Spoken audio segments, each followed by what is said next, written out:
I know what they say happened in that garden. Then you know it was your fault. What neither of them knew yet was that the garden was only the beginning. Bucharest, Wallachia, 1748. The Phanariot era is at its height. Greek princes from Constantinople govern Wallachia in the name of the Ottoman Sultan, and the native boyar nobility lives in a constant tension. Adapt and survive, or resist and disappear. Political alliances between families are worth more than gold. A woman's honor is worth more than her life. And in the web of loyalties and betrayals that holds the principality together, the truth is rarely what it appears to be on the surface. The city Bucharest, as foreign travelers describe it, looks like a Persian city seen from a distance. Towers, domes, and the crosses of Orthodox churches rising above gardens, the scent of candle wax and Eastern spices drifting through the streets. The palaces of the great boyar families are built in the Brankovenesque style, Byzantine columns with pointed arches, Persian floral carvings in the stone, Venetian Renaissance windows. Their gardens are dense with cypresses and late roses, crossed by uneven cobblestone paths, lit at night by iron lanterns that make the shadows move. It is a beautiful world built on arrangements, and arrangements, by nature, require someone to pay. The name she does not speak. The accounts did not balance. They had not balanced in 14 months, and no amount of rearranging the numbers on the page changed that fundamental truth. Ruxandra set down her pen and pressed her fingertips against her eyes for a moment, a habit she had developed in place of the more honest gesture of pressing them against her temples and breathing in the particular way that preceded tears. She had given up tears over accounts. They accomplished nothing. They left marks on the paper, and the numbers remained exactly as they were regardless. The morning light through the study window was thin and grey, the kind of October light that suggested the world was already preparing for winter, already pulling its warmth back in, conserving. Outside the garden, what remained of it, was doing the same. The roses her mother had planted were still half alive at the edges of the stone path, hanging on past their season with the stubborn persistence of things that do not know they should have let go by now. Ruxandra understood that persistence. She had been practicing it for 3 years. She opened the notebook, the small leather one she kept beneath her mattress, not from any particular desire for secrecy, but because a woman's desk could be entered by any member of the household, while a woman's mattress, by the grace of certain proprieties, was at least her own.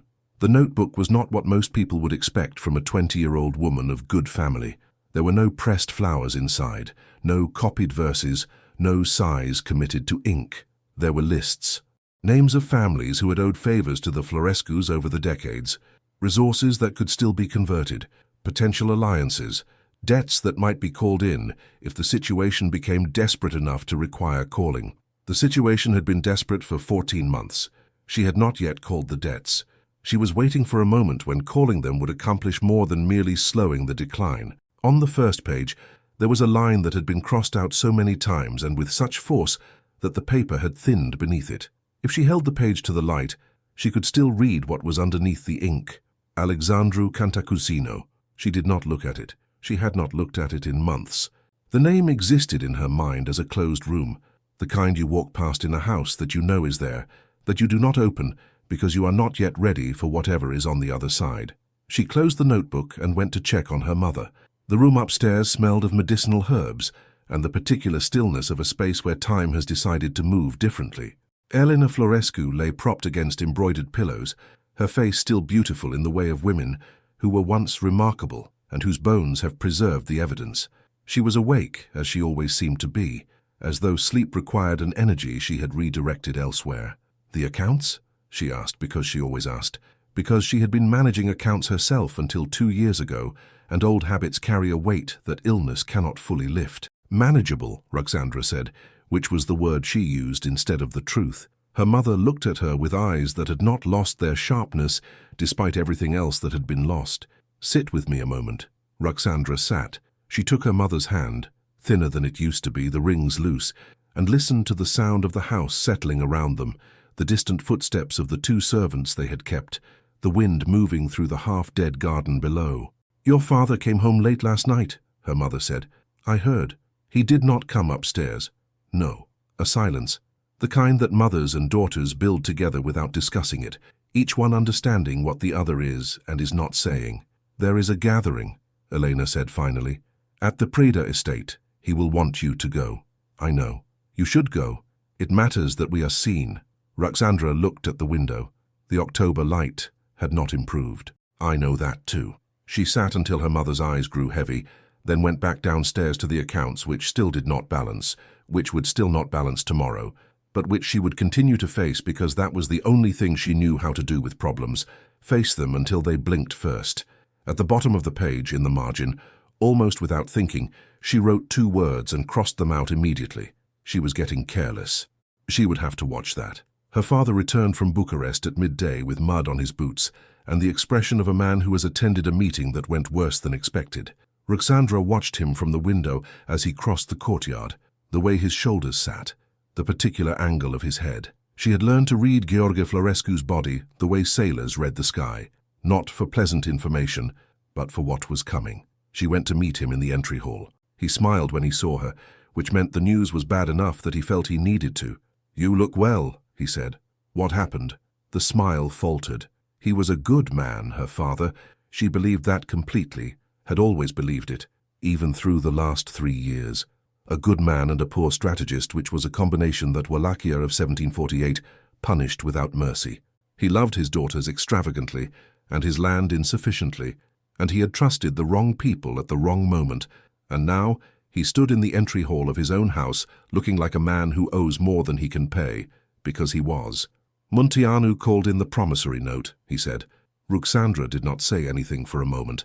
She counted internally the way she always did when presented with new damage.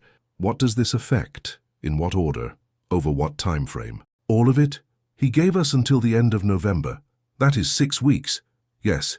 She looked at him. He looked at the floor. There was a painting on the wall behind him, a landscape, green hills, a river, some ancestor's property now belonging to someone else, and she had the brief, exhausted thought that this house was full of pictures of things they no longer had. "We will go to the Preda gathering," she said. "Both of us. I need you to speak to Boiar Ionescu about the timber rights on the eastern parcel. Do not mention Munteanu. Do not mention the note. Just the timber." Her father looked up. Something shifted in his expression, the complicated mixture of gratitude and shame that she had grown used to reading there. "Ruxandra, we will be fine," she said, not because she believed it, but because one of them had to say it, and it was always going to be her. She went back to the accounts, which still did not balance, and began drafting the calculations that would need to happen if the timber rights could be converted quickly enough. The notebook stayed closed. The crossed-out name stayed crossed out. She did not think about it again until she learned who else was attending the Preda gathering, at which point she spent approximately 4 minutes allowing herself to think about nothing else, and then she stopped, and she wrote 3 more lines in the notebook, and she went to see what Mara was doing. The autumn gathering. The Preda estate sat on the edge of the city like a man standing at a doorway, half inside the world of elegant Bucharest, half in the older, denser Wallachia of stone walls and dense gardens, and the particular weight of history that accumulates in places that have seen too many things change hands. Boiar Danila Preda was, at his core, a social animal, a man who understood that in a world where political alliances shifted like river silt, the ability to put the right people in the same room was its own form of power. His autumn gatherings were famous for the same reason. A well-laid table is famous, because everyone who sat at it left feeling that they had received exactly what they came for, even when what they had come for and what they received were entirely different things. Ruxandra arrived in the family's best remaining carriage, wearing the dark green dress that she had remade twice now to keep it presentable, with her hair dressed in the style that required no jewels, because it was structured to look like the jewels were beside the point. She had been preparing for events like this since she was 12 years old, had been trained by her mother in the particular art of walking into a room in reduced circumstances and making the room feel that the reduction was a choice. She was very good at it. She hated that she was good at it. Mara sat beside her, vibrating slightly with the particular excitement of the young who have not yet learned to treat social gatherings as battlefields. She was 16 and luminous, and entirely unaware of how luminous she was, which was part of what made her luminous.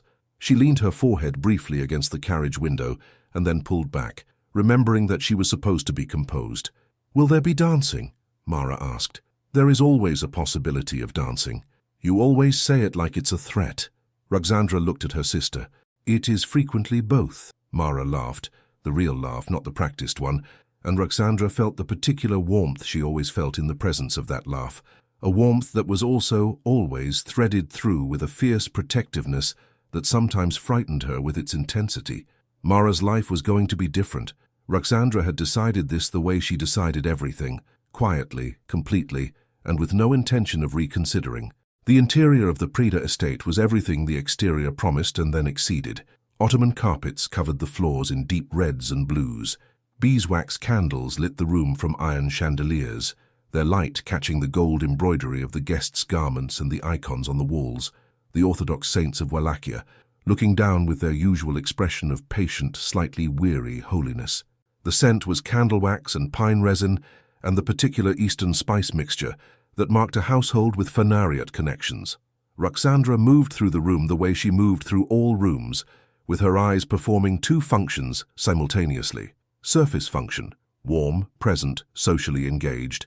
Secondary function, cataloguing everything. She spoke with Boia Ionescu about the timber rights in terms designed to sound like casual conversation. She steered Mara away from a group of young men whose family connections were charming, but whose financial prospects were not. She accepted a glass of wine from a passing servant and held it for an hour without drinking from it because she needed her head clear. She had been tracking his location in the room for 40 minutes before she allowed herself to understand why. The secondary function of her eyes had been noting, every few minutes without consulting the primary function, exactly where Alexandru Cantacuzino was standing. By the time she consciously acknowledged this, she had the information with the precision of someone who had been taking notes. East Wall, speaking with two men she recognized as trade contacts, slightly apart from the main cluster of guests, as though proximity to groups were a thing he tolerated rather than sought. He had not looked in her direction. She was certain of this because she had been watching. She had last seen him at a formal function 2 years ago, briefly, across a room larger than this one. At the time, she had looked at him for exactly as long as it took to confirm he was there and then looked away, as deliberately as closing a door. She had not allowed herself to look at him again. He was taller than she remembered, or perhaps memory had compressed him in the way that memory sometimes compresses people we want to diminish.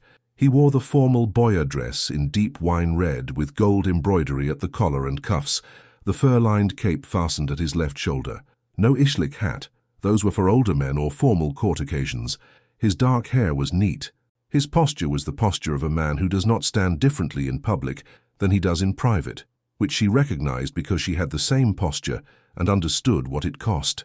She turned away and resumed her conversation with the wife of a minor official, contributing precisely the responses required, and did not look at him again for the next hour and a half. The evening was going well. Ionescu had been receptive. Her father was in good spirits. Mara was behaving. Ruxandra was allowing herself the small, careful thought that they might get through this without incident when Eleni appeared.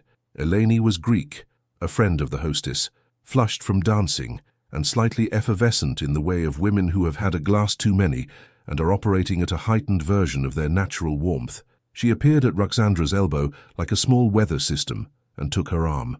"Come," she said, with the certainty of someone who has decided something on your behalf. "The roses in the south garden are still open. It will be the last chance before the frost kills them. They are extraordinary. You must see them." Ruxandra looked briefly across the room. Her father was fine. Mara was fine. The gathering was fine. A brief walk to see late-season roses. Then back inside. It was nothing. "Of course," she said. 5 minutes.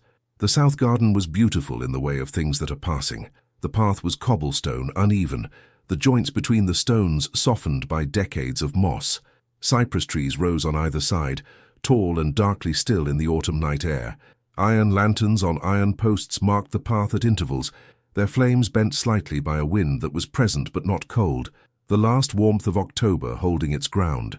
The roses at the end of the path were, as promised, extraordinary. A late-blooming variety in deep pink, nearly red in the lantern light, still full and extravagant despite the season, as though they had decided to outlast their own nature through sheer insistence.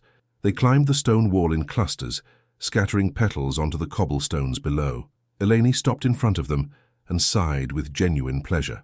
"You see? Are they not something?" They are, Ruxandra agreed and meant it. She could feel the night air on her face, cooler here than in the heated rooms, and for a brief moment allowed herself to simply stand still and be outside and not manage anything.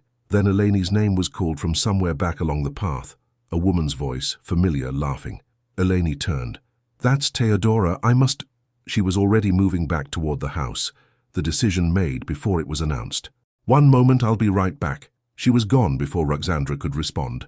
Ruxandra stood alone in the south garden with the roses and the lanterns. She counted to 5 in her head, giving Eleni time to change her mind and return, then turned to go back herself. He was standing at the far end of the path, Alexandru Cantacuzino, 10 feet away, facing the lit windows of the estate. He must have come through the other entrance to the garden. There was one, she now remembered, around the east side of the building. He stood with his back to her, hands behind him, in the posture of a man thinking about something unrelated to where he is. He did not appear to know she was there. For the space of 2 full seconds, Ruxandra considered the logistics of retreating before he turned. The calculation was simple. She was close enough to the path entrance that if she moved quietly and immediately, he turned. The moment of recognition on his face was brief and not warm, not hostile either, just registration. The way a man registers an obstacle in his path before determining how to proceed. "Miss Florescu," he said. "Boyar Cantacuzino," she said. There was a silence. That had specific texture and temperature. That silence, the kind that exists between two people who have excellent reasons to avoid each other and have just discovered that avoidance is no longer available as an option. She did not move. Moving would indicate that his presence affected her decision-making, and it did not. Or rather, it would not. She was staying because leaving would look like fleeing, and she did not flee. "The roses," she said, because a neutral subject was a tool like any other. "Eleni insisted I come see them." She was called inside. "I came through the east path." His voice was even. No inflection designed to communicate anything other than the information itself. "I did not know this portion of the garden was occupied." "Nor I." Another silence, shorter this time. He looked at her with those grey-green eyes that the court women whispered about, and she held the look with the flat amber of hers, and neither of them looked away. "I will return inside," he said. "As will I," she said. They said nothing further. He moved toward the main path entrance. She moved toward it at the same moment. They stopped. A small, absurd moment. 2 very controlled people arriving simultaneously at the same geometry problem. She gestured briefly. "After you." He inclined his head once, precisely, and went ahead of her. She followed him back along the path at a distance of 10 feet. At no point did either of them look at the windows of the estate, where the candlelight moved and the shapes of people were visible behind the glass. But the windows had looked at them. 3 people, to be precise. A servant carrying a tray, who paused at the window overlooking the south garden. The wife of a senior boyar, who had stepped to the east-facing window for air. And Boyar Preda's mother-in-law, who was 82 years old, sharp-eyed, and had lived through enough of these things to understand what 5 minutes alone in a garden meant in Wallachia in 1748, regardless of what had or had not transpired during those 5 minutes. In Bucharest, seeing was sufficient. By the time the carriages were called, the story had taken its first 2 steps. By the time the Florescu carriage reached their street, it had taken 6 more. By the time Ruxandra went to bed, she did not know any of this, and she slept well because she had accomplished the timber conversation, and the evening had passed without the incident she had spent weeks quietly dreading. She woke to voices downstairs. Before dawn, the clock on the landing said 2:30. Ruxandra sat up in the dark and listened. Voices, her father's, low and strained, and another she did not immediately recognize. A man's voice, older, with the particular cadence of official business conducted at an unofficial hour. She put on her robe and went to the landing. Through the cracked door of the receiving room, she could see her father standing by the fireplace, still in his evening clothes, speaking with a man she recognized as a senior servant from the Cantacuzino household. She had seen him once, 2 years ago, at a formal function. Ion, she remembered, the estate administrator. She did not go in. She stood on the landing and listened. The conversation was brief and precise. The Cantacuzino household had been informed of the incident in the south garden. The word incident delivered with a neutrality that was itself a kind of commentary. Boyar Cantacuzino wished to propose a resolution before the matter proceeded further in public conversation, a formal proposal of marriage conducted through proper channels, with arrangements that the Florescu family would find a pause agreeable. Her father said very little. When Ion left, there was a long silence from the receiving room. Ruxandra counted the seconds. She got to 94 before she heard her father sit down heavily in the chair that faced the fire. She went downstairs. He looked up when she entered. She had thought she was prepared for his expression, but she was not entirely. It was the face of a man who has made a decision that will hurt someone he loves, and who is carrying the weight of that hurt before the decision has even been delivered. "You heard," he said. "Yes. Ruxandra. He is buying us." Her voice was calm. She was very good at calm when calm was required. "Sit with me, father." She sat across from him by the dying fire, in the room where 3 years ago she had listened through the floor as different men from different families conducted the transaction that had taken their lands. The room had a specific memory for her now, a specific quality of light, and sitting in it at 2 in the morning while her father could not quite meet her eyes did not make it any warmer. "Tell me what was offered," she said. He told her. "A minimum dowry, barely ceremonial. The promissory note to Munteanu assumed by the Cantacuzino estate, which meant paid, which meant gone. The family's remaining lands guaranteed in perpetuity. The Florescu name protected. And in exchange," she said, "I marry him." Her father looked at the fire. He did not have to offer anything. He could have. The situation could have been managed differently without. He could have let it destroy us, yes. He chose to profit from it instead. She said it without heat. "That is not nobility, father, that is strategy." Gheorghe Florescu's jaw tightened. "Perhaps. But the result is that your sister will not starve, your mother will have proper care, and the lands your grandfather built will stay in this family." He finally looked at her. "I could say no. I want you to know that I could say no." She looked at him for a long moment. She thought about what no would mean. She thought about the accounts that did not balance. She thought about Mara's laugh in the carriage, the ease of it, the way it came from a girl who did not know the full weight of what surrounded her, and the fierce private promise Ruxandra had made to herself that Mara would never have to learn it the way she had. "You will say yes," Ruxandra said. "Ruxandra, you will say yes, and it will be the right thing for this family, and I know that." She stood. Her robe was light, and the room was cold, and she was very tired. "I just needed to say what it is before we decide to call it something else." She went back upstairs. She did not sleep. She opened the notebook instead. For a long time she sat with her pen over the crossed-out name, pressing the nib against the paper without writing anything. Then she opened to a new page and began writing a different kind of list. What she would need to know, what she would need to understand, what questions she intended to answer, regardless of what anyone expected from a bride in Wallachia in 1748. She had been told she was marrying her enemy. She intended to understand before this was over exactly what kind of enemy he was. At the top of the page she wrote one line and underlined it twice. Why did he accept? The contract. The Cantacuzino house in Bucharest was the kind of house that did not need to announce itself. No excessive ornamentation on the facade, no deliberate grandeur designed to impress visitors at the gate, just the quiet, unmistakable presence of a place that has been substantial for a long time and no longer sees the need to perform its own substance. Ruxandra noted all of this as the carriage turned into the courtyard. She noted the number of staff visible from the approach, 6, and those were only the ones in immediate view. She noted the stables, the condition of the stone, the gardens glimpsed through the iron gate to the side of the main building. Then she stopped noting things for a moment and simply sat, in the 3 seconds before the carriage door opened, and breathed. She was wearing the blue dress, the best one, the one her mother had worn at her own engagement, altered twice to fit Ruxandra's taller frame. Her hair was dressed with simple pins, no ornament. She had chosen this deliberately. She was coming to this meeting as herself, not as someone who needed to be decorative, because whoever she was going to be in this house, it was not going to be decorative. The meeting was formal and precise. The lawyers, one from each family plus a notary appointed by the Hospodar's court, arranged the documents on a table in the large reception room. Tea was served and left untouched by everyone except Mara, who was present as chaperone and approached the refreshments with the pragmatic goodwill of someone who saw no reason to let good tea go cold over legal tension. Alexandru was already in the room when they arrived. He stood near the window, turned to greet them with the courtesy that Ruxandra was beginning to understand was simply his resting state, not warmth, not coldness, but a precise and maintained correctness that gave nothing away and required nothing in return. He shook her father's hand. He bowed slightly to her mother, who had come in the carriage and was seated immediately. He looked at Ruxandra with those grey-green eyes, and she looked back with her amber ones, and nothing was communicated beyond acknowledgement of presence. The reading of the contract took 40 minutes.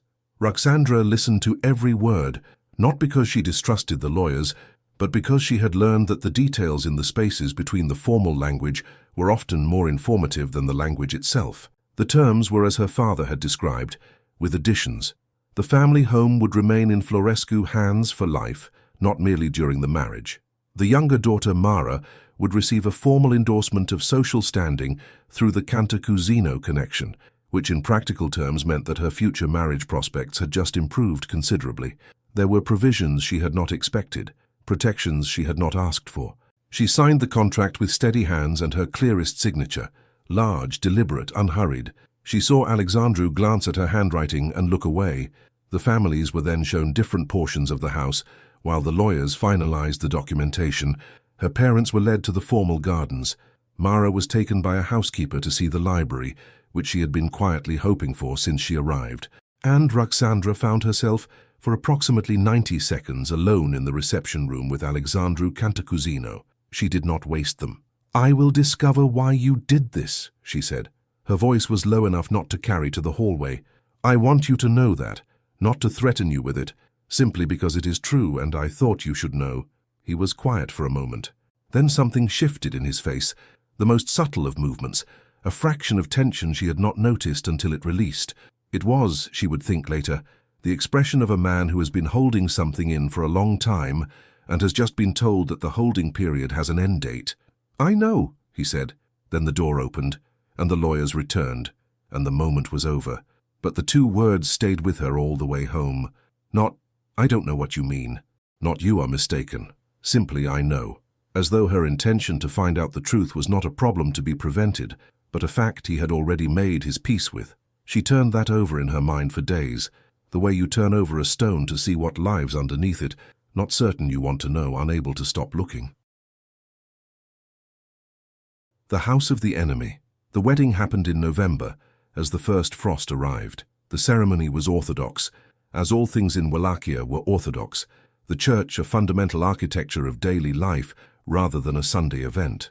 The priest was old, and his chant was beautiful, echoing in the stone church that smelled of incense and cold, and the particular holiness of places that have absorbed 2 centuries of prayer. The icons on the walls gazed down at the proceedings with their painted golden patience. Ruxandra stood in the dress that had been made for her, deep wine-red silk with gold embroidery at the cuffs and hem, her hair covered with the traditional embroidered cloth, and spoke the words she was asked to speak, in the order she was asked to speak them, with her voice perfectly steady. She did not look at Alexandru during the ceremony. She was aware of him with the full peripheral certainty of someone standing next to a fire, but she did not turn her head, and when she was required to face him, she looked at a point just past his ear.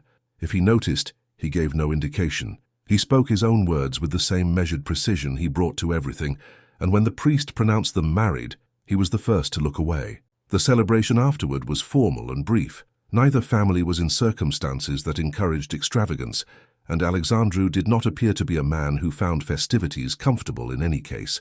By evening, Ruxandra was in the Cantacuzino carriage, traveling to a house she had never slept in, moving away from her family home through streets that were already white with the season's first snow. She sat across from her new husband in the carriage. He sat with his elbow on the window frame, looking out at the passing city. The silence between them was not hostile. It was the silence of 2 people who have agreed, without discussing it, to be precise and careful until they understand the terrain. The Cantacuzino estate at night was transformed by snow and by the lanterns that had been lit along every path and window in anticipation of their arrival, a formality organized by the household, not by Alexandru, who she suspected would have found it excessive. The stone columns of the front facade were dusted with white. The gardens she could see beyond the gate were darkened and formal under their first covering of frost. It was beautiful. She hated that it was beautiful. Florica met them at the door. She was 50, perhaps, or 55, the kind of age that women of strong constitution wear in a way that suggests the years have reinforced rather than diminished them. Her face was broad, her eyes dark and quick, and thoroughly unimpressed by everything she had yet encountered. She assessed Ruxandra in approximately 4 seconds, with a gaze that was not unkind but was absolutely honest, and then she inclined her head with the respect due to the new mistress of the house, which was a different thing from the respect due to someone she had decided to like. "Madame Cantacuzino," she said, "your rooms are prepared. I will show you the house tomorrow when the light is better." "Tonight, please," Ruxandra said. Florica looked at her. Looked at Alexandru, who said nothing. Looked back at Ruxandra. "Tonight," she confirmed. Alexandru was shown to his own quarters by Ion, while Florica took Ruxandra through the house with a lamp. It was an hour-long tour, and Ruxandra asked questions the entire time. The function of each room, the names of each servant, the location of the administrative offices, the schedule of the house. She could feel Florica's assessments recalibrating as the tour went on, the initial wariness adjusting itself incrementally towards something that was not yet trust, but was at least attention. At the end of the tour, outside the door of the locked office she had been told was Alexandru's private study, "Do not enter, he values his privacy." Ruxandra heard, from inside, the sound of papers being moved. He was still working, after midnight, the night of his own wedding. She stood outside the door for a moment, considering what that meant. Then she went to her rooms, sat on the edge of the bed in her wedding dress, and opened the notebook to the page that said, "Why did he accept?" She had 3 new entries to add to the questions below it. The next morning, she went to find the administrative offices and sat down at the accounting desk and began learning the financial anatomy of the Cantacuzino estate from the beginning, because if this was going to be her life, she was going to understand every part of it. No one stopped her. She noted that too. The estate garden, the main one extending from the east wing, was long and formal in the Brancovenesque tradition, cypress trees lining the central path, rose bushes and stone benches at intervals, a small fountain at the far end that had been turned off for winter. To reach the administrative offices from the main house, you cut through the garden along the eastern path. The first morning, she made the walk slowly, studying the garden as she had studied the house. The roses were dead now, or dormant, which is the way living things survive winter, by pretending to be dead until the conditions change. She thought about that briefly, and then went into the offices and did not think about it again. 3 days passed before she saw Alexandru in any context other than the dinner table, which they shared each evening in the particular silence of people who are learning the acoustics of each other's company. He was not unkind. He was not warm. He passed the bread and answered questions about the estate when asked, and did not ask questions in return, not from indifference, but from something that looked more like caution, as though he were watching to see what she was, before deciding what to offer. She was watching the same thing in him. On the 4th day, Ion mentioned, in passing, that the eastern timber contracts needed to be reconciled before the end of the month. "I'll handle it," Ruxandra said. Ion looked at her. "The boy are usually—" "I said I will handle it." She said it without temperature, just fact. "Where are the files?" It was late on the 6th evening, nearly 9 o'clock, when she heard the footsteps in the corridor. She had been working by 2 candles, the account book spread around her, a cup of cold tea at her elbow that she had stopped noticing. The door opened. Alexandru stood in the doorway of his own administrative office and looked at his wife sitting at his desk, surrounded by his account books, making notes in her precise handwriting with the settled air of someone who has been doing this for years. He said nothing for a long moment. She waited, her pen still in her hand, to see what form the objection would take. It did not take the form of an objection. He came in, pulled the chair on the opposite side of the desk, and sat down. He looked at the books for a moment, then at a line she had circled in the Eastern Timber accounts. "That column," he said, "reconciles with the supply ledger in the green file, not the trade ledger. The numbers will match there." She found the green file. The numbers matched. "There is also an error on page 47, she said. "The October grain total is listed twice." He found page 47. There was, in fact, an error on page 47. They worked for 2 hours. Not together, precisely. In parallel, each attending to different portions of the accounting, with the concentration of people who are doing one thing and thinking about something else entirely, and both too self-aware to pretend otherwise. When she stood to leave, he did not say good night, but he did not leave first either. He stayed at the desk after she had gone in the lamplight, and she walked through the dark garden to the main house, thinking about the fact that the first real conversation they had managed had been about numbers, and that numbers were the language she trusted most, and wondering what, if anything, that meant. The man he is winter settled over the estate with the particular completeness of Wallachian winters, not merely cold but insistent, asserting itself into every room and routine and corner of daily life, demanding that you reorganize yourself around its presence. The garden became a formal pattern of bare branches and stone under snow. The house drew inward. Ruxandra drew inward with it, but purposefully. She had established her presence in the administrative offices so thoroughly within the first 2 weeks that Ion had stopped looking to Alexandru for confirmation of her decisions and started coming to her directly, which she suspected he found simpler and she found necessary. She learned the estate's finances with the focused intensity she had brought to every necessary skill in her life, not because she was given to ambition for its own sake, but because understanding was the only form of security she had ever been able to rely on. And in the course of understanding the estate, she began unavoidably to understand the man who ran it. He was rigorous with the servants, but fair. She had expected the rigor. The fairness surprised her. When a stable boy broke a piece of equipment through carelessness, Alexandru spoke to him at length about the cost and the consequence, but the boy was not dismissed. When a kitchen maid was found to have been taking small quantities of food home to a sick relative, the matter was addressed by increasing her stipend, not by punishment. She noted these things. She did not remark on them. She added them to the list she was building in her head, not the written list in the notebook, which was for questions, but the internal one, which was for answers she had not yet decided what to do with. One afternoon in December, a peasant from a village to the south arrived at the estate gate requesting audience. She was in the east garden when this happened, and watched from a distance as the man was taken inside. The matter, she learned from Florica that evening, was a land dispute. A merchant from Bucharest was claiming rights to a strip of agricultural land that had belonged to the village collectively for 3 generations, based on a document of questionable authenticity. Alexandru had listened to the man for an hour, examined the documents, and ruled in favor of the village. The Bucharest merchant, who was a trading contact of some use, was informed of the decision by letter that afternoon. She thought about that for a long time.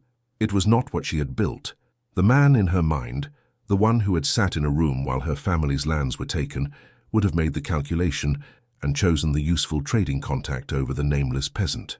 The man who had done what she watched this afternoon had made the opposite calculation, and done it apparently without anguish.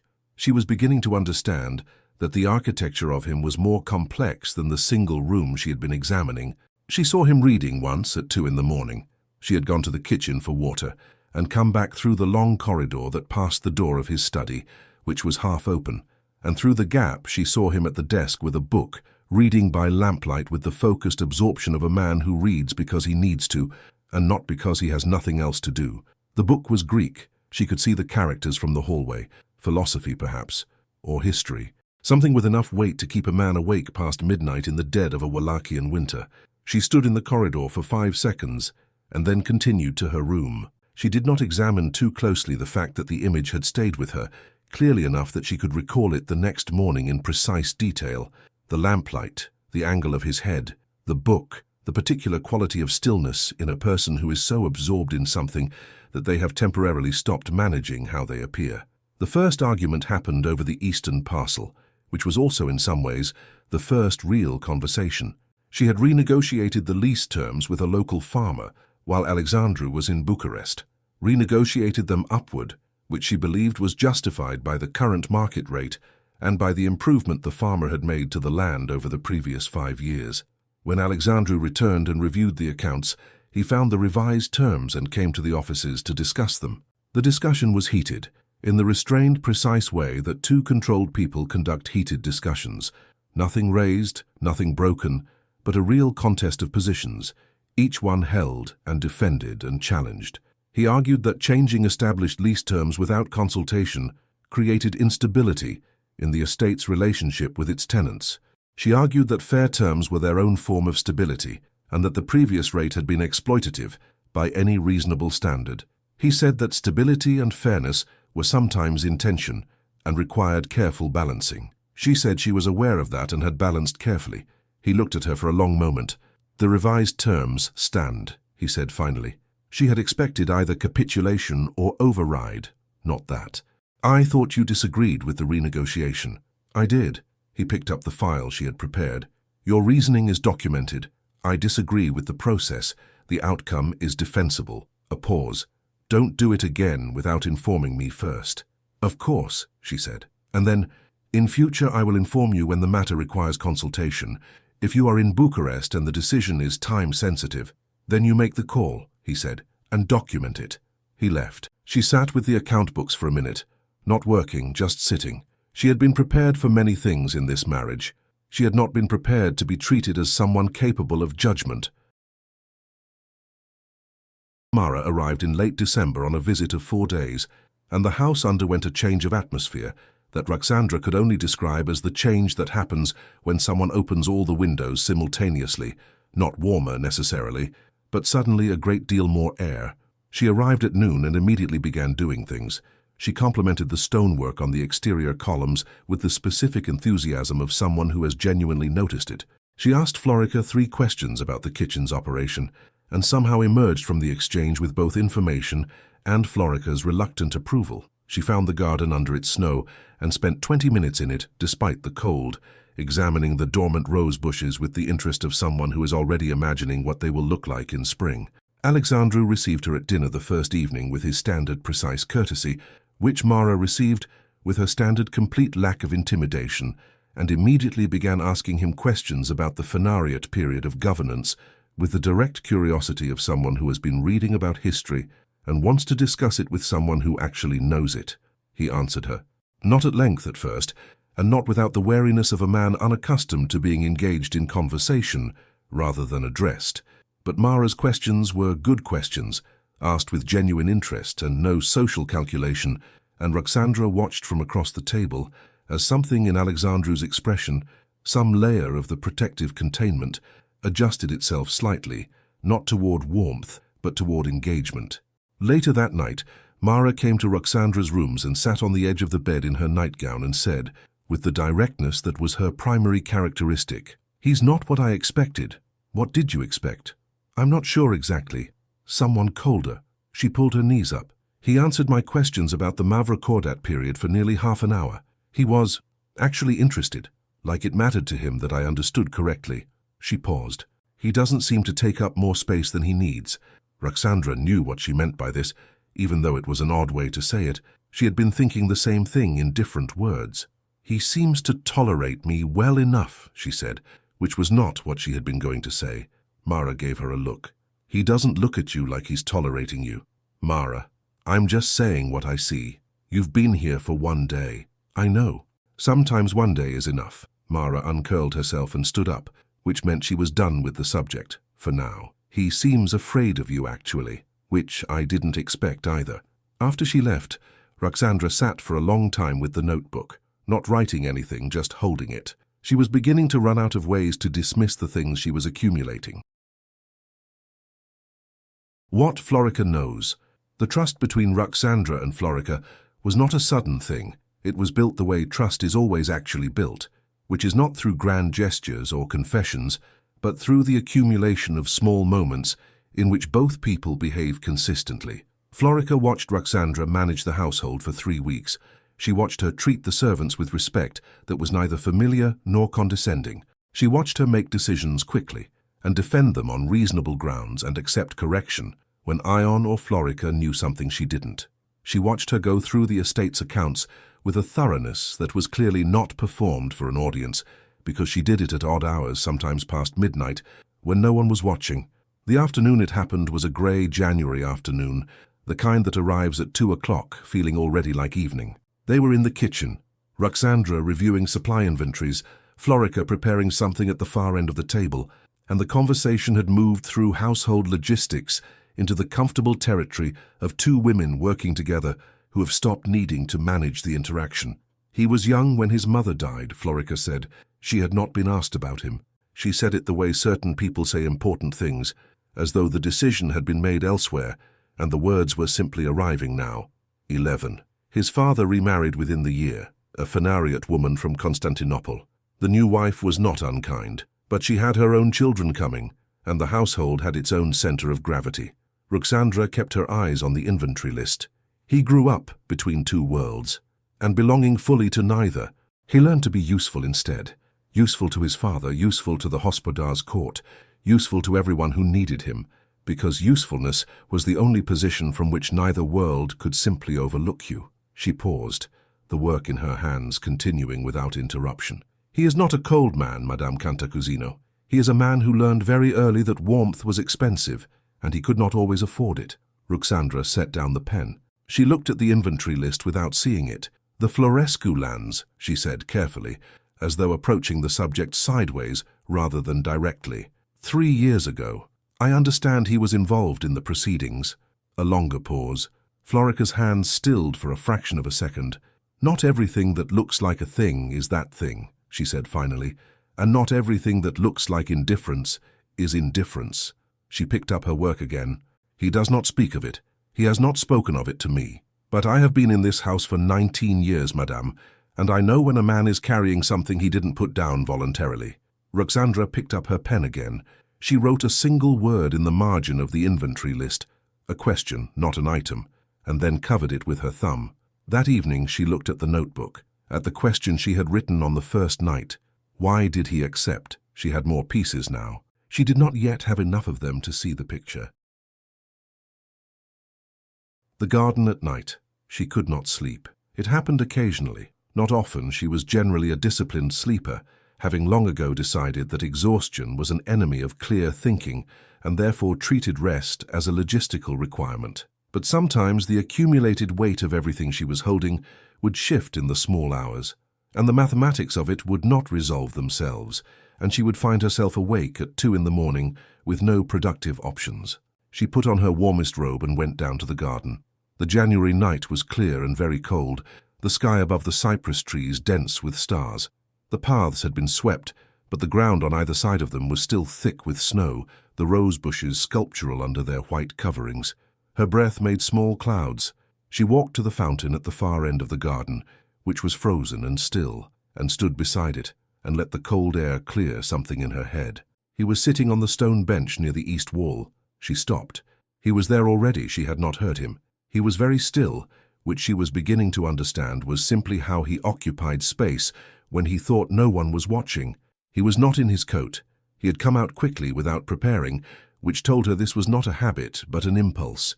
He looked up when she stopped. They regarded each other across the frozen garden for a moment.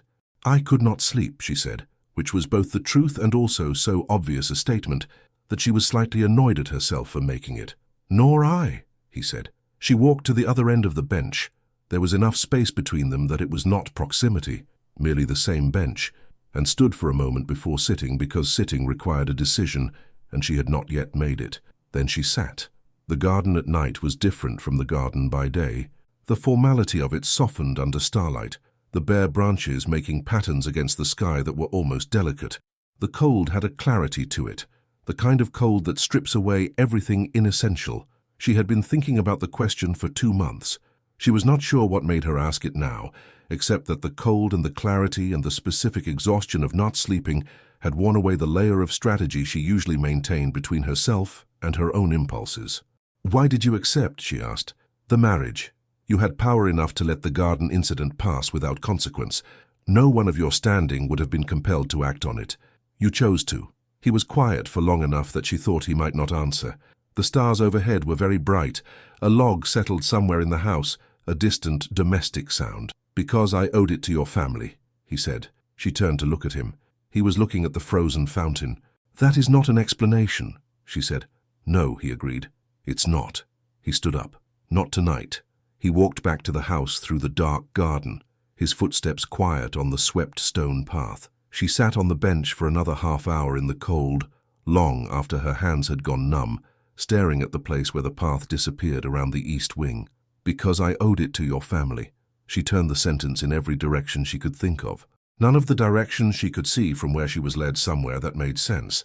The man she knew from the story she had been telling herself for 3 years did not owe the Florescu family anything. He had taken something from them. People who take things do not, in her experience, come back around later to pay, unless they had not taken willingly. Unless something else had happened in that room 3 years ago that she had never known about. Unless the story she had been telling herself had a version that she did not have access to. She went back inside when the cold became unmanageable. She did not sleep when she got back to bed either, but the question had changed shape. The letter. She found it on a Thursday afternoon in February, when the light through the office windows was thin and white, and the estate was quiet with the particular midwinter quiet of a house that has settled into its routines. She was looking for the supply ledger for the third quarter. Ion had said it was in the bottom right drawer of the main desk, which was technically still Alexandru's desk, though she had been using it for weeks without objection. The bottom right drawer was full of folders. She went through them systematically, and the ledger was not there, and she found instead, at the back of the drawer, a folder with no label. She should not have opened it. She opened it. Inside was a single letter, 3 pages, dated 3 years ago in March. Written in Alexandru's hand, she recognized it now from the estate documents, addressed to the hospodar. The subject line made her breath stop, the Florescu land proceedings. She sat down without being conscious of having done so. She read it once quickly, and then went back to the beginning and read it again slowly, because the first reading had not been sufficient to absorb what was on the page. It was not what she had prepared herself to find. It was not a record of complicity, not a document that had furthered the seizure, not evidence of the betrayal she had been examining from every angle for 3 years. It was a defense. 3 pages, detailed and methodical, arguing against the seizure of the Florescu lands on 5 grounds: legal precedent, principle of property inheritance, the absence of the procedural steps required before such a proceeding could be declared legitimate, the political consequences of undermining established native Boer families, and, on the final page, in language that was more direct than she would have expected, the simple question of justice. The Florescu family had committed no offense that merited this outcome. The proceeding was being driven by interests that had nothing to do with law or precedent. He urged the hospodar to reconsider. The hospodar had not reconsidered. There was a note at the bottom of the final page in different handwriting. The hospodar's seal, a brief line, proceedings to continue as directed, and then, below that, in Alexandru's hand, as ordered, signed below. She understood now. He had been required to sign the final authorization. His position made him part of the machinery, regardless of his position on it. He had signed because refusing would have cost him his standing in the court apparatus, and with that standing, the leverage he held over a dozen other proceedings that affected a dozen other families. He had signed while on record as having opposed it. He had signed and then, 3 years later, had done the only thing he could still do, which was make sure the people who had been harmed by it were at least protected from further harm. He had not said any of this to her. He had not said it to her father. He had not used it as a defense or an explanation or a justification. He had simply carried it.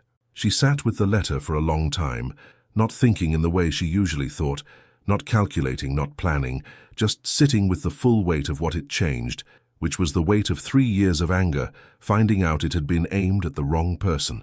The right person's name was not Alexandru Cantacuzino. She turned to the 3rd page. Read the list of names that had pressured the hospodar into the ruling. Second on the list, underlined once in the margin in ink that looked like it had been added later, Staicu Bratescu. She had never heard the name before. She would not forget it. She put the letter back exactly as she had found it, and sat at the desk for a full hour without moving. The afternoon light faded. The room grew dim. She did not light a candle. At some point, Florica appeared in the doorway, assessed the situation in approximately 2 seconds, left, and returned with a lit candle and a cup of tea that she placed on the desk without comment, and departed. Ruxandra wrapped her hands around the cup and thought. The anger had been real. She needed to acknowledge that. It had been real and it had been hers, and for 3 years it had been one of the things that organized her, a fixed point around which everything else arranged itself. And the anger was not wrong exactly. What had happened to her family was wrong. The land was still gone, the 3 years were still 3 years, the humiliation of her father, the illness that had worsened without adequate care, the accounts that did not balance, none of that had been conjured by her imagination. It was simply that the man she had given that anger to had not, it appeared, been the one who deserved it. The one who deserved it had a name now. She opened the notebook, wrote the name carefully, then wrote beneath it everything she now knew about the machinery that had produced her family's ruin, and began the slow, precise work of thinking about what you do when you finally understand something correctly, and the correct understanding changes not just the problem but the person you have been while solving it. The real conversation. She did not confront him immediately. She waited 2 days, not from strategy or not entirely, but because the full weight of what she now knew required time to settle, and she had learned the hard way that the things you say when something is still settling are often the wrong things. On the second evening, she came to the office after dinner and closed the door behind her. He looked up from the desk. He took in the closed door, the expression on her face, the letter she was holding. She had gone back for it, had decided she wanted the physical reality of it in her hands for this, and she watched something in his posture change. Not defensiveness, not alarm. The same thing she had seen in his face at the contract signing, a kind of release, a small shifting of a weight that had been carried for a long time. "Where did you find it?" he said. Not a question. "Bottom right drawer. I was looking for the supply ledger." "Ah," he leaned back. Ion was supposed to file it differently. A pause. Or perhaps he was not. Something crossed his face, almost dry. Ion has his own views about things that should come to light. She sat down across from him. She set the letter on the desk between them. "Tell me what I have not read." He looked at the letter for a moment. Then he began.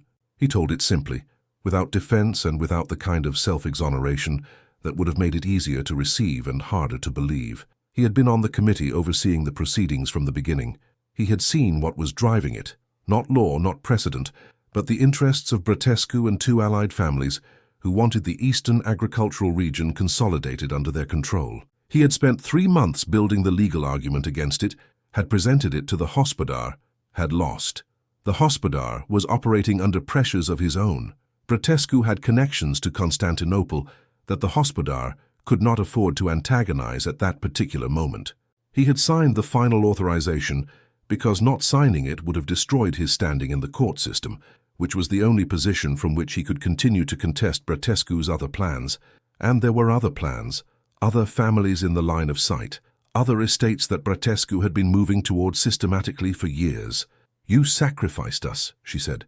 It came out level, not accusatory, because that was not what it was. She was just naming it. "Yes," he said, and the word cost him something. "I made a calculation. The families I thought I could still protect against future moves outweighed, or I believed they did, the loss I could no longer prevent. I was not certain then. I am not certain now. And the marriage. Bratescu was moving again. Your family, without protection, without money, with your father's health declining. You were the easiest available target. A marriage to this house was the only insulation I could still provide." He looked at her steadily. "There was also another reason." She waited. "I wanted to find out if you were what I thought you were."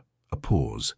Based on one evening's observation at a gathering. She thought about the evening, what he would have seen. She thought about what she had been doing at that gathering, the timber conversation, steering Mara, managing the room, the precise and exhausting work of appearing effortless. "And," she said, "you're more than what I thought," he said, which I should have anticipated because my initial assessment was already considerable. The room was very quiet. The candles between them were burning down. The estate outside the windows was settled into its winter silence. "I was angry at you for 3 years," she said. "I know. I built an entire structure of understanding around that anger. I know that too. I am not angry at you now," she said. "I want to be clear about what that is and isn't. It is not forgiveness for a thing that was done to my family, because the thing was done whether you are culpable or not. My family still lost what they lost. Yes, but I was angry at the wrong person." She looked at him. "I am not sure yet what I am instead." He nodded once with the slight forward incline of his head that she had learned was what he did when he was acknowledging something that mattered. "That seems honest." She picked up the letter. "Bratescu," she said. "You said he is moving again." And there in the candlelight in the office they had begun to share, the conversation became a different kind of conversation, not about what had happened, but about what was coming and what they could do about it. The shift was not dramatic. It was simply the shift that happens when 2 people who have been circling each other finally find a direction they are both facing. She stayed in the office until nearly midnight. When she left, neither of them said goodnight, but she was aware walking through the garden toward the main house that something had been set down that she had been carrying for a very long time and that the absence of its weight felt strange and enormous and not yet entirely safe. She would get used to it. She was good at getting used to necessary things. Learning to see. The weeks that followed were not a transformation. Ruxandra had spent 20 years developing a healthy skepticism of rapid transformations, in weather and in people, and she applied it here. What happened instead was something that required more patience and was more real. A gradual adjustment of vision, the way your eyes adjust when you move from a lit room into natural light, everything first strange and then, slowly, simply clear. They worked together more. It happened without being decided. The estate's demands created a natural gravity toward the same rooms, the same tables, the same problems, and neither of them manufactured distance when proximity was simply more efficient. She learned the way he thought, precise, methodical, with an occasional lateral jump that surprised her every time, a connection between pieces of information that she would not have made, arrived at through some process of analysis that she could not trace, but that always when she checked it proved correct. She began to stop waiting for him to be wrong. He, in turn, stopped managing his distance from her with quite so much deliberateness. The careful architecture of his politeness had been, not a wall exactly, but a formal fence, the kind you keep to indicate property lines.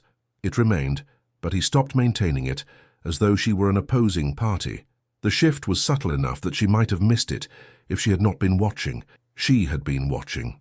The Ionescu family sent a request, he said one morning, looking at a letter over breakfast. They want an introduction to the court secretary. I have the connection. You should help them, she said. The Ionescu family is reliable, and they were good to my father during the worst of it. A favor to them is a favor to people who repay favors. He looked at her across the table. You keep accounts of that kind too. I keep accounts of everything, she said. Something moved at the corner of his mouth, not a smile exactly, but the shadow of one. She wrote in the notebook that evening, he almost smiled twice today. This is empirical data. She asked him about the scar one afternoon. They were in the garden, the first proper March day, tentative sun warming the stone paths, the rose bushes beginning their cautious emergence from winter. She had been cutting the dead wood from the nearest bush with a small pair of garden shears, because Florica had said the head gardener had hurt his back and she had nothing pressing until the afternoon. He had come to tell her about a letter from Bucharest and had stayed, standing at the edge of the path while she worked. She looked up at him and asked about it, directly, the way she did most things. He was quiet for a moment. Then, Bratescu, 7 years ago, he arranged a situation that was supposed to look like a robbery. She looked at the scar. It crossed his left eyebrow cleanly, surgical in its line. It almost worked, yes. His voice was flat, not dramatizing it. I was in Bucharest coming back from a late meeting. 3 men. One of them recognized me at the last moment. I think he had been told something different about the target, or perhaps his nerve failed. The encounter ended at a knife's depth, rather than going further. She set down the shears. He tried to have you killed. He tried to have a problem removed. I happened to be the problem at the time. He said it with the tone of a man discussing a historical event rather than a personal one. I made sure afterward that I was less removable. She looked at him for a long moment, at the scar, and then at the face around it, the contained expression, the grey-green eyes watching her watch him. Then we share the same enemy, she said. We always did, he said. She picked up the shears again. She was aware of his presence on the path with a specific quality of awareness.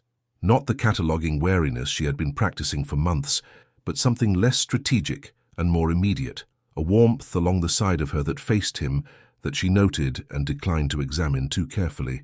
Not yet. Tell me what you know about his current position, she said. Specifically the financial ones. He pulled the bench over from the wall and sat down, and they spent 2 hours in the March sun, her cutting dead wood and him talking about the enemy they shared, and it was, she thought later, the most companionable afternoon she had spent in the better part of a year. Bratescu moves. The formal accusation arrived in April. Corruption of administrative records. Falsification of land transaction documents. It was, Alexandra explained to her, reading the official summons with the expression of someone not entirely surprised, a nearly word-for-word replication of an accusation Bratescu had attempted against another boyar 2 years prior, which meant it was a prepared instrument, a mechanism kept ready for the appropriate moment, and the appropriate moment was apparently now with a major vote on trade regulation policy coming before the council in 6 weeks. "He needs you out of the council chambers for that vote," she said, "or at minimum occupied enough to be ineffective." He folded the summons and set it on the desk. "The accusation is false. The documentation it references does not exist in the form he claims, but the process of disproving it will take weeks, and those weeks include the vote." She looked at him across the desk. "What do you need from Bucharest?" "I'll leave tomorrow." What do you need me to do here?" she said. A pause. He looked at her steadily for a moment, with the expression she was learning to read, the one that preceded a decision about how much to offer. "The Florescu family has connections," he said. "Old favors, families that owe something from before your father's difficulties. Yes, some of those families have records, correspondences, materials that would contradict Bratescu's claims about the timeline of certain events. Not evidence, precisely, but context." He said it carefully, aware that he was asking her to deploy something that was hers, not his. "I cannot ask them." "You could." She was quiet for a moment. She thought about the notebook, the real one, the one under the mattress, the map of survival she had been keeping for 3 years. She thought about what it had been built for. "I will handle it," she said. "Go to Bucharest and handle what only you can handle." "I will handle what only I can handle." He looked at her for a moment longer than the conversation required. There was something in his eyes, not gratitude exactly, which would have been too simple, but something in the same register, recognition of something. "Ruxandra," he said. The use of her name without title was not new between them in private, but it had not lost its particular weight. "If this goes wrong, it won't." She said it because she had already run the calculations and they were good enough to say it. "Go." He left the next morning. She stood at the upstairs window and watched the carriage leave the courtyard, and then she went to her room and opened the notebook, the real notebook, and began making a different kind of list. 3 families, the Ionescu, the Vocarescu, the Stoica. All of them had been present during events 3 to 5 years ago that touched directly on Bratescu's activities. All of them owed something to the Florescu name, old favors, the kind that had been sitting in the ledger of social obligation long enough to have gathered interest. She began writing letters. The responses came within 5 days. She had written with precision and without drama, explaining exactly what was needed and exactly why. She had found over the years that people respond to directness the way they respond to clear weather, with relief. The Ionescu family had correspondence from 1744 that placed Bratescu in Bucharest on a date when he claimed to have been elsewhere. The Vocarescu had witnessed a transaction that contradicted his account of the document timeline. The Stoica offered a formal deposition. She sent everything to Alexandru in Bucharest through Ion, who made the journey in 2 days, and returned with a letter that contained 3 sentences. "The material is exactly what was needed. The proceeding is turning. Come to no one's attention in the meantime." She set the letter on the desk. Florica, who had been standing nearby on the pretext of a household matter, said nothing for a moment, and then said, "He trusts you." "He trusts the Florescu connections," Ruxandra said. "No," Florica said. She picked up her household matter and left. What he comes home to. He returned on a Thursday evening in late April unannounced. The weather had cleared earlier than expected, and he had not wanted to wait for the Friday departure he had planned. Ruxandra was in the garden. The roses were fully open now, the late spring having arrived with the particular extravagance of seasons that have been held back too long, every bush heavy with blooms in deep pink and cream, and the dark red that in certain lights was almost black. She heard the carriage in the courtyard and went on cutting the stems she had been cutting. She had a basket at her feet already half full. She was not going to rush back inside because he had come home. Florica had apparently told him where she was because his footsteps were on the garden path, within 10 minutes of the carriage wheels stopping. She heard him come to a stop behind her. She finished the stem she was cutting, cleanly at the right angle the way the gardener had taught her, and set it in the basket and turned around. He looked tired, not worn, not diminished, but the kind of tired that comes from sustained engagement with a difficult thing over an extended period. His coat was dusty from travel. He was carrying his gloves in one hand. She waited. "It's over," he said. "The accusation has been withdrawn. The proceedings are closed." "Good. The vote is in 3 weeks. I will be there." "Also good." He looked at her for a moment, at the basket of roses, at her. "Florica told me what you did." Ion told Florica, apparently. A pause. You used the family's connections, the ones you've been maintaining for 3 years. That's what they were for, she said. I didn't know yet what they were for exactly, but I kept them current because you keep tools current when you don't know what you'll need them for. Something moved through his expression, complicated, deep. She was getting better at reading him, but this one was still at the edge of her range. You did not have to, he said. What I asked was, it was more than I had grounds to ask. She looked at him directly. You gave my family back their stability. You gave my sister a future. You signed a document 3 years ago that you opposed, and carried the weight of it since without saying a word to anyone who had cause to hear it. She paused. I went looking for reasons to help you. I did not have to look very far. He was very still. The kind of still that is not absence but the opposite, a fullness of attention that has nowhere to go. She picked up the basket of roses. You should eat something. The kitchen will have... Ruxandra.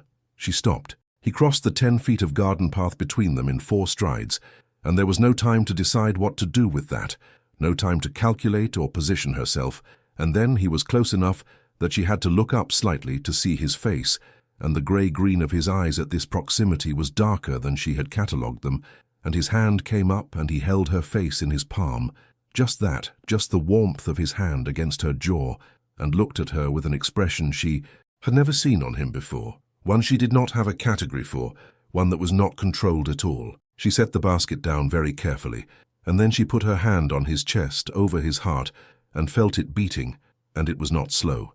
The kiss was quiet and exact, and completely unlike anything she had constructed a theory about, which was the only thing she should have expected from a man who consistently defied her predictions. His hand moved from her jaw to her hair. She felt the winter's careful distance dissolve between them, like the last snow under April sun, gradually, then all at once. When they separated, the garden was very still and very full of scent. She kept her hand where it was for a moment, feeling his heartbeat settle. I have been, he said quietly against her hair, exceedingly patient.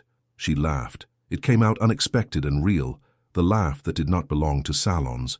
She felt him go still with it for a moment, and then she felt something in him release that she suspected had been held for a very long time. Yes, she said, you have. They walked back to the house through the rose garden, not touching, but close enough that their sleeves brushed at intervals, and neither of them moved to create space. The garden at midnight. It was a week after he came home. The accounting for the spring quarter was finished. She had closed it cleanly, all columns balanced, the first time in the estate's records she had found since she arrived that the number on the final line was exactly what it should be without any creative reasoning required. She had set the books aside with a satisfaction that was small and private and entirely sufficient. They had been in the office together, working on separate matters with the comfortable parallel concentration that had become their habit, when she looked up and found him looking at her rather than at his papers. He looked away immediately, with the self-possession of a man who has been caught doing something he does not particularly regret but has decided not to admit to. She closed her book. I'm going to the garden. He rose from his chair. She did not tell him not to come. The May night was warm and soft, the kind of night that arrives in Wallachia after a long winter with the particular generosity of something that knows it was waited for. The roses were extravagant, the scent of them heavy in the night air. The fountain at the far end was running again. Ion had repaired it in April, the sound of the water low and constant under the night sounds. She walked to the fountain and stood with her back to it, facing the length of the garden, the lit windows of the house, the same view that he had been looking at the night she had found him here in October, that night that had begun everything. He came to stand beside her, close enough that this time it was unmistakably proximity, unmistakably chosen. I hated you for 3 years, she said. They had spoken of this before, but she found she was not finished with it. I want to say it once more clearly, because it was real, and the fact that it was misdirected doesn't make it not have been real. I know, he said. You let me. Yes, because you thought I had the right to. A pause. Because you did have the right to. The outcome was the same regardless of my intentions. Your family lost what they lost. My role in that did not require your forgiveness to be what it was. She turned to look at him.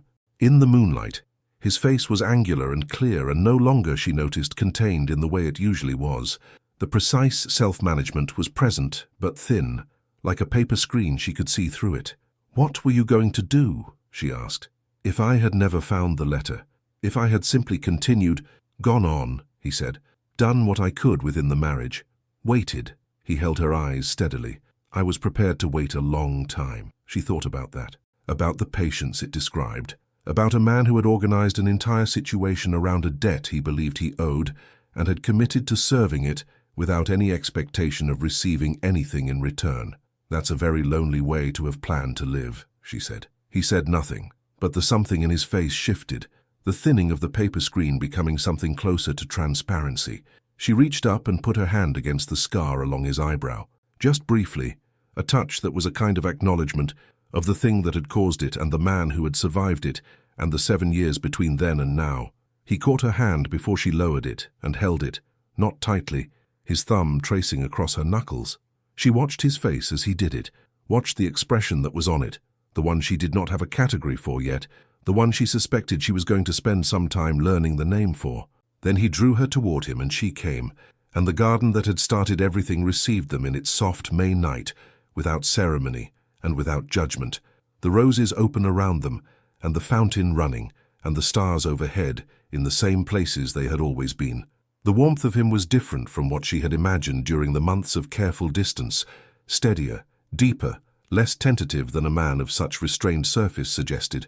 He kissed her with the same focused completeness he brought to everything he decided to do, and she answered it with her own, and when they finally stood still in each other's arms, the night air was warm around them, and neither of them spoke for a long time. "We should go inside," she said eventually against his shoulder. "Yes," he said. He did not move. She smiled into the wool of his coat. "Alexandru." She felt him breathe her name against her hair and did not make him move for another few minutes. Then she took his hand, the straightforward and unremarkable gesture of a wife taking her husband's hand, and walked with him through the garden toward the lit house, and the roses released their scent around them as they passed, extravagant and uncontained. Bratescu, the end. The vote came in the 3rd week of May. Ruxandra was at the estate when it happened, managing the spring accounts and the planting schedule and a minor dispute between 2 tenant farmers over a boundary that had apparently been contested since before either of them was born. She received a letter from Bucharest on Wednesday. The vote had passed, and Alexandru was in the council chamber when it did. But the letter contained more than that. In the week before the vote, the evidence she had gathered from the 3 families, combined with what Alexandru had assembled through his own channels over years of watching, had been presented formally before a judicial council. Not at Alexandru's initiative alone, 2 other boyar families had come forward with their own materials, having seen that the moment had finally arrived when doing so was safe. The weight of it had been sufficient. Bratescu's properties in the eastern region were to be reviewed and in several cases returned to their original owners. He was formally censured by the council. He would not leave Wallachia. These things rarely ended in such complete ways. But he would leave Bucharest, and his influence in the court would not recover from what had been placed on the record. She read the letter twice.